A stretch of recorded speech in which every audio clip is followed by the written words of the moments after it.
A positive man in Siaya County who died on Saturday continues to elicit outrage. James Oyugi Onyango's body was wrapped in a body bag and buried at his home in Kamalunga village at 2 a.m. under the watchful eyes of police officers and public health officials. Meanwhile, Siaya Governor Cornell Rasanga says 45 individuals are under quarantine after interacting with the late Oyugi. Well, let's listen in to what the County Governor Cornell Rasanga had to say on this controversial burial. Onyango, I briefed them on how Onyango left Mombasa. Onyango arrived at his home. How Onyango went to Matibabu for treatment, how he was referred to Siaya for X-ray, and how he died. And the disposal, the way it took place. I had a meeting yesterday with my committee here. We were briefed about how the disposal took place. But there were a lot of things that were lacking. So I thought it wise this morning as I woke up, we consulted with the county commissioner that the best thing to do is to investigate this thing into details so that we know exactly what transpired. And as a result of that, we have selected a subcommittee which is chaired by Wakili Wakla as the chairman, then Dr. Chola as the secretary, and we have members, one from religious organization known as Provost Tatum, and another person coming from the family of the late, so that it could even be that Jack that is talking, so that we get recommendations.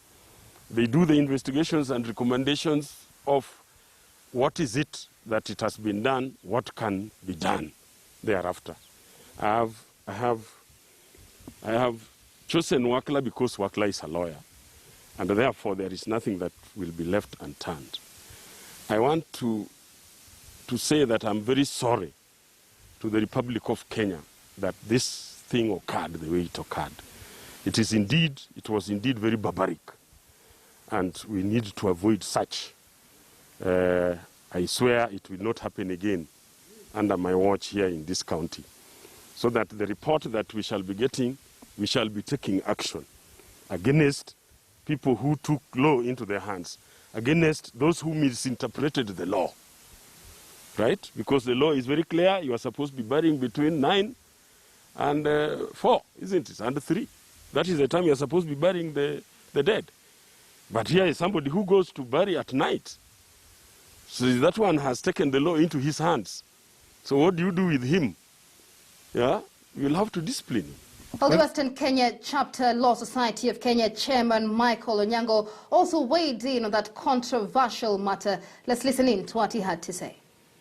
A concern for which I have this morning dispatched a very strong letter of protestation to the Ministry of Health, the Director General of Public Health, Acting Director General Dr. Patrick Amoth, the Cabinet Secretary, and the Director of Public Health, Kefo Mbachi, is to convey our protests to the government at the callous manner in which this particular incident was handled.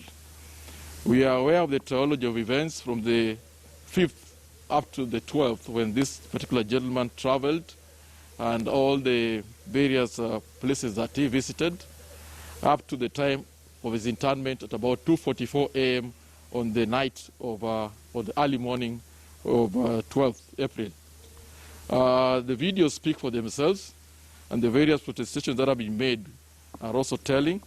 But our concern is that notwithstanding that the Ministry of Health guidelines, which were issued sometime in March, are of mandatory application for the safe disposal of human remains of a patient who has died of suspected or confirmed COVID-19, the video does not demonstrate compliance with steps 3 and 6 of the guidelines for disposition of persons who have died of the pandemic.